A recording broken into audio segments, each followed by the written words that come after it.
നമ്മുടെയൊക്കെ ഒരു ഐഡിയൽ കപ്പിളാണ് ദിലീപേണ്ണും കാവ്യ ചേച്ചി എന്നൊക്കെ പറയുമ്പോ. അപ്പൊ ഈ എന്ത് കാര്യത്തിന് അപ്പൊ വഴക്കുണ്ടാവണേ? ചുമ്മാ പറഞ്ഞാണ് ഒരു പ്രാസത്തിന് പറഞ്ഞു നോക്കിയതാ. അല്ല ഒന്നും വലിയ വാർത്തയാക്കല്ല കേട്ടോ. അയ്യോ എന്റെ ദൈവമേ, ഞാൻ എന്തെങ്കിലും ഉണ്ടാക്കുന്നുണ്ടോന്ന് ചോദിച്ചപ്പോ വഴക്കൊക്കെ ഉണ്ടാക്കാൻ ശ്രമിക്കുന്നു, അങ്ങനെ പറഞ്ഞു പോയതാ. ദൈവമേ, അയ്യോ ഒന്നുമില്ല, ഞാൻ പറഞ്ഞില്ല. നാളത്തെ വാർത്ത അതായിരിക്കും, ഒന്നാമത് ഞാൻ അടുക്കളയിലെ വഴക്കുകൾ. അൽപൂർവ്വം വല്ല വെള്ളമൊക്കെ ചോദിച്ചിട്ട് അവിടെ ചെല്ലാറുള്ളൂ. അല്ല, എന്നാലും മഹാലക്ഷ്മിയുടെ കാര്യത്തിൽ കേട്ടോ, കാരണം ഇപ്പം പല വലിയ വിവാഹങ്ങൾക്ക് മുമ്പ് ഏറ്റവും കൂടുതൽ മീഡിയ കവറേജ് എനിക്ക് തോന്നുന്നു ദിലീപേട്ടനെയും ചേച്ചി എല്ലാവരും ചോദിക്കുന്നത് മീനാക്ഷിയെ കുറിച്ചും മഹാലക്ഷ്മിയെ കുറിച്ചും കൂടുതൽ ചോദിക്കുന്നത്. രണ്ടുപേരെ പറ്റിയുള്ളൂ. അതെ അതെ അതെ അതെ. അപ്പൊ എനിക്കൊന്ന് മീനാക്ഷിയുടെ ഒരു നല്ല ഛായ നമുക്ക് തോന്നും ചിലപ്പോ. പണ്ടത്തെ ആ ചെറുപ്രായത്തില് രണ്ടുപേരുടെ ഫോട്ടോ കണ്ടു കഴിഞ്ഞാൽ രണ്ടുപേരുടെ ചെറുപ്പം ഒരേപോലെയാ. നമുക്ക് തന്നെ പിന്നീട് കൺഫ്യൂഷൻ ആയിട്ടുണ്ട്. എന്നുവെച്ചാൽ ഇതിൽ ഏത് അങ്ങനെ വന്ന ഒരു ടൈം ഉണ്ടായിരുന്നു. ഇപ്പൊ കുറച്ച് വ്യത്യാസമായി, ആൾക്കാർ വളരുമ്പോ അതിന്റേതായ കുറച്ച് വ്യത്യാസം. കുറുമ്പുണ്ടെന്ന് ദിലീപേട്ടൻ പറഞ്ഞിട്ടുണ്ടായിരുന്നു. ഇപ്പോഴും ഉണ്ടോ ദിലീപേട്ട? നല്ല കുറുമ്പാണ്, നല്ല കുറുമ്പ്. ഇപ്പൊ കറക്ഷനൊക്കെ ഉണ്ട്, സ്കൂളിൽ പോയിട്ട് വരുന്ന സമയത്തുള്ള കറക്ഷനൊക്കെ ഉണ്ട്. ഇപ്പൊ ഞങ്ങള് ഒരു യാത്ര പോയിട്ടുണ്ടായിരുന്നു ഹോങ്കോങ്ങില്. അപ്പൊ അവിടെ പോയിട്ട് നിൽക്കുകയാണ്.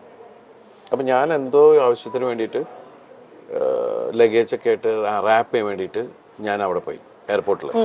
അപ്പം ഞാൻ അത് ചെയ്തിട്ട് വരണം. അപ്പൊ അതുവരെ അപ്പൊ നമ്മുടെ പുറകിൽ ആള് നിൽക്കുന്നുണ്ട്. അപ്പൊ പ്രായമായ ഒരു അപ്പൂപ്പനും അമ്മൂമ്മയും പിന്നെ നിൽക്കുന്നുണ്ട്. അപ്പൊ വേഗം കാവ്യ പറഞ്ഞു യു ഗോ എന്നുള്ളൊരു അമ്മ that's not correct, it's a command, you can request them, you can go like that എന്നൊക്കെ പറഞ്ഞിട്ട് ഇവള് തിരുത്തൽവാദി ആയിക്കൊണ്ടിരിക്കുകയാണ്. ഒരു സെന്തോ പറഞ്ഞപ്പോ അച്ഛാ that's not in, that's on. ഇപ്പോഴത്തെ പിള്ളേര് ഇത് പഠിച്ചോട്ടോ, അവര് IB സിലബസിലാണ് പഠിക്കുന്നത്. അപ്പൊ ഇടയ്ക്ക് ഞാൻ പറഞ്ഞു ഇങ്ങനെ മോളിപ്പോ MBBS പരീക്ഷ കഴിഞ്ഞു, അവള് പാസ്സായി, അവൾ ഔസർജൻസി ചെയ്യാണ് എന്ന് ഞാൻ വേറെ ആരോട് എന്തോ സംസാരിച്ചപ്പോൾ അവര് വിശേഷം ചോദിച്ചപ്പോൾ ഞാനാ പറഞ്ഞു. ഇവളിങ്ങനെ നിന്നിട്ട് എൻ്റെ തട്ടണു. ഞാൻ UKG പാസ്സായി എന്ന് പറ, UKG പാസ്സായി എന്ന് പറയാൻ. പഠിക്കും കേട്ടോ, ഇരുന്ന് കുത്തി ഇരുന്ന് പഠിക്കുന്ന ഒരു പ്രകൃതമാണോ അതോ ഇങ്ങനെ? ആ സ്കൂളിലെ ആൾക്കാർ പറയുന്നത് നിങ്ങള് ഒന്നും പഠിപ്പിക്കരുത്. മാതാപിതാക്കളോട് പറഞ്ഞ ആദ്യത്തെ മീറ്റിംഗ് അതായിരുന്നു. നിങ്ങളുടെ കുട്ടികൾ ഇവിടെ വരട്ടെ, അവരെന്താ പഠിച്ചെന്ന് ഒരു സമയം കഴിയുമ്പോൾ നിങ്ങൾക്ക് മനസ്സിലാവും എന്ന് പറയുന്നുള്ള. പക്ഷെ അവിടുത്തെ കുട്ടികളൊക്കെ നമ്മൾ ഇവരൊന്നും പഠിക്കണമെന്ന് കാണില്ല. പക്ഷെ അത് കഴിഞ്ഞ് പിന്നെ ഇടയ്ക്കിടയ്ക്കാണ് ഈ ഹോംവർക്ക്. പക്ഷെ ഹോംവർക്ക് എന്ന് പറഞ്ഞാൽ ഇവക്കുള്ള പണിയാണ്. അത് എല്ലാ മാതാപിതാക്കൾക്കും അത് കൂടുതൽ അമ്മമാരാണ്. ഇപ്പൊ കണ്ടില്ല, അത് വരച്ച് അതൊട്ടിച്ച് ഇത് വെച്ച്. ചേച്ചി ആയിരിക്കും അല്ലേ ഇരുന്ന് ചെയ്യുന്ന? കാരണം ഇല്ല, കാവ്യാണ് ചെയ്യുന്നത്. ഇവളുടെ ചേച്ചിയാന്ന് ചോദിച്ചു. എന്നാലും ഞാൻ ഒരു കാര്യം ചോദിക്കട്ടെ ദിലീപേണ്ണ, കാരണം കാവ്യ ചേച്ചീനെ അത്രയും സ്കൂൾ കാലം തൊട്ട് കണ്ട ഒരാളാണ് ദിലീപേണ്ണ. പിന്നെ ഇതാ ഭാര്യയായി, ഇപ്പൊ അമ്മയായി ചേച്ചി, ഇപ്പൊ കാവ്യ ചേച്ചി. അപ്പൊ ഈ ഒരു ട്രാൻസിഷൻ എങ്ങനെ നോക്കി കാണുന്നു ദിലീപേണ്ണ? വളർന്നുകൊണ്ടിരിക്കൂല, അപ്പൊ നമുക്കൊന്നും ചെയ്യാൻ പറ്റില്ല. എന്നാൽ ഈ അമ്മയായപ്പോ ഭയങ്കര റെസ്പോൺസിബിൾ, ഒരല്പം വഴക്കൊക്കെ പറയുന്ന ഒരു അമ്മയായോ ചേച്ചി, അതോ സോഫ്റ്റ് ആയിട്ടുള്ള അമ്മയാണോ? സോഫ്റ്റ് ഒന്നുമല്ല, പെട്ടെന്ന് അത് പണ്ട് തുടങ്ങി നമുക്ക് പെട്ടെന്ന് ദേഷ്യം വരുന്ന ഒരാളാണ്, ഷോർട്ട് ടെമ്പേർഡാണ്. അപ്പം അത് ഞാൻ പറയാം, കൊച്ചുങ്ങളെ തല്ല, അങ്ങനെ വഴക്ക് പറ, അങ്ങനെയും ചെയ്യരുത്. അതിനെ പറഞ്ഞ് മനസ്സിലാക്കിയാൽ മതി. പിള്ളേർക്കൊക്കെ നമ്മൾ ഏത് കുട്ടികളാണെങ്കിലും പറഞ്ഞ് മനസ്സിലാക്കി കഴിഞ്ഞാൽ അതിൻ്റെ ഒരു രീതിയിൽ അവർക്ക് മനസ്സിലാവും. അല്ല തല്ലപ്പെടുത്ത അങ്ങനത്തെ പരിപാടി മീനുട്ടിനെ ഇന്നവരെ തല്ലിയിട്ടില്ല. ഇപ്പൊ മീനുട്ടി പഠിച്ച് ഡോക്ടർ എന്ന് പറയുന്ന സ്ഥലത്ത് വരെ എത്തി. പക്ഷെ നമുക്ക് ദൈവം അനുഗ്രഹിച്ച് ഇന്നവരെ തല്ലിട്ട് വന്നിട്ടില്ല. അവളെ വളരെ ഇതായിട്ട് വിളിച്ചു കഴിഞ്ഞാൽ അപ്പൊ തന്നെ അവൾക്ക് മനസ്സിലാവും, ടോൺ മാറിയാ മനസ്സിലാവും. അപ്പൊ അതുമല്ല, നമ്മള് പല കുട്ടികൾ കുസൃതികൾ തന്നെയാണ്. ഇവക്കൊരടി കൊടുത്തിട്ടുണ്ട് ഞാൻ. കാരണം വെച്ചിട്ടുണ്ടെങ്കിൽ എന്തോ എടുത്തു വായന, പക്ഷെ പിന്നീട് എടുത്തിട്ടില്ല. ആരെ പോയിട്ട് പുറകെ പോയിട്ട് പിടിക്കുക. അപ്പൊ ആദ്യം തുടരുന്ന് പറഞ്ഞു, പക്ഷെ നോക്കിയിട്ട് പിന്നെയും പോവുക. അപ്പൊ അതോടുകൂടി അപ്പം. പക്ഷെ എനിക്ക് തോന്നുന്നു ദിലീപേട്ട ഭയങ്കര നേരം പോക്കായിരിക്കും ആളും കൂടെ ഉള്ള സമയത്തൊക്കെ. കാരണം വെച്ചാൽ ഞാൻ മീനാക്ഷി ഉള്ള സമയത്ത് ശരിക്കും പറഞ്ഞാല് എനിക്കത് മിസ് ചെയ്തിരുന്നു. കാരണം ആ സമയത്ത് എൻ്റെ സിനിമകൾക്ക് ഭയങ്കര ഹിറ്റുകളും ഞാൻ ഓരോ സിനിമയുടെ പുറകെ ഇങ്ങനെ കണ്ടിന്യൂസ് സിനിമയുടെ പുറകെ പോകല. അപ്പൊ ആ സമയത്ത് ശരിക്കും പറഞ്ഞാൽ ആ പ്രായം എനിക്ക് ആസ്വദിക്കാൻ പറ്റിയിട്ടില്ല. ആ 2-3 വയസ്സ് എന്ന് പറയുന്നത് ശരിക്കും മിസ്സിങ് തന്നെയാണ്.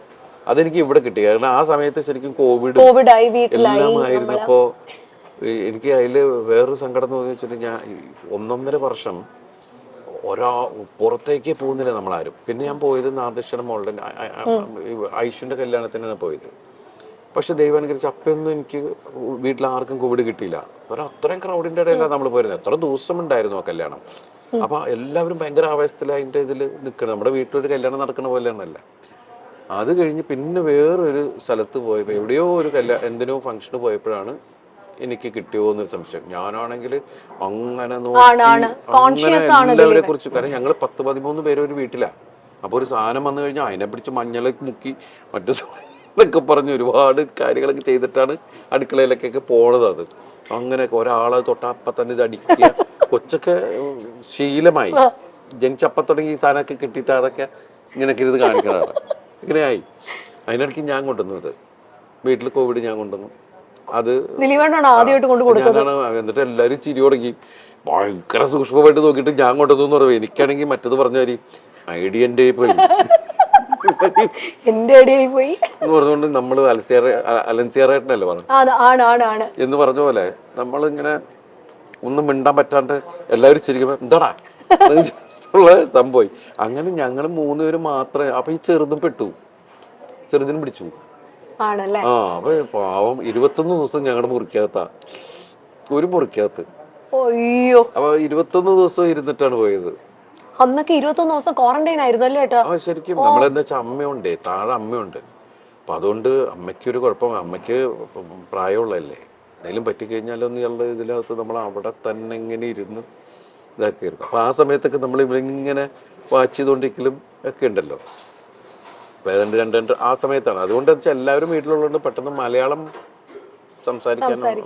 തങ്കമണിയുടെ റിലീസിനെ പറ്റിയൊക്കെ മഹാലക്ഷ്മി, മീനാക്ഷി ഒക്കെ എന്നാ പറയുന്നു കേട്ടോ അവര്? അല്ല, എല്ലാവരും ഇപ്പൊ സോഷ്യൽ മീഡിയയിൽ ഇത് വരുന്ന മീനാക്ഷി ശരിക്കും നല്ല ആസ്വാദകയാണ്. ഇപ്പൊ എല്ലാ സിനിമകളും കാണും.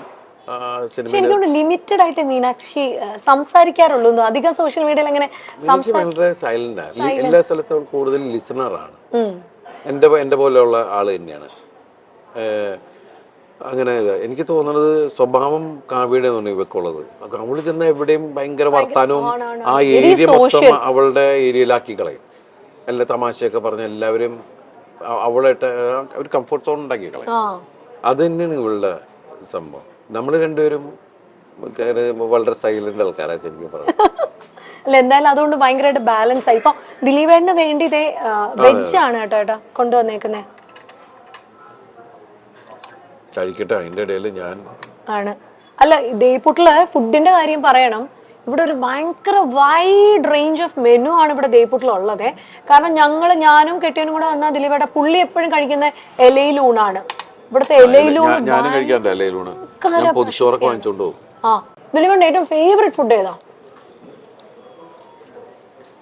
പണ്ട് എനിക്ക് അങ്ങനെ ഒന്നിനോട് പ്രത്യേകിച്ച് അങ്ങനെ ഒന്നിനോട് ടേസ്റ്റ് ഉള്ളതെല്ലാം എടുക്കുക എന്നുള്ളത് തന്നെയാണ്. പിന്നെ എനിക്ക് ഇവിടെ ഈ പുട്ടുകട തുടങ്ങിയ സമയത്ത് ഞാൻ ഏറ്റവും കൂടുതൽ ഞാൻ ഇവിടെ വരുമ്പോൾ കഴിച്ചിരുന്നത് പുട്ടും മാമ്പഴമാണ്. പുട്ടും മാമ്പഴവും. ഈ പുട്ടിന്റെ കൂടെ മാമ്പഴം പഴം പോലെ നല്ല പഴുത്ത മാമ്പഴമാണെങ്കിൽ നല്ല രസമാണ് കുഴച്ച് കഴിക്കാൻ. അതുപോലെ നല്ല ചൂട് പുട്ടിന്റെ കൂടെ പാലും പഞ്ചസാരയും ഒക്കെ നല്ല ടേസ്റ്റുള്ള കാര്യങ്ങളാണ്. പിന്നെ നമ്മൾ പുതിയ പുതിയ ഒരുപാട് വെറൈറ്റികൾ നമ്മൾ ചിക്കനും പ്രോൺസും അത് എന്തൊക്കെ ഡിഷ് ഉണ്ടെന്നുള്ള സാധനങ്ങളൊക്കെ വെച്ച് ഡിഫറെന്റ് കോംബോകൾ നമ്മൾ ശ്രമിച്ചു നോക്കുന്നു. മില്ലറ്റ് പുട്ടുണ്ട് ഇവിടെ. Millet puttu, wheat puttu, ragi puttu, oats puttu. അപ്പൊ ഏത് പ്രായത്തിൽ വന്നാലും ഇപ്പൊ ദിലീപേണ്ട സിനിമകൾ നമ്മൾ പറയില്ലേ, പ്രായഭേദം.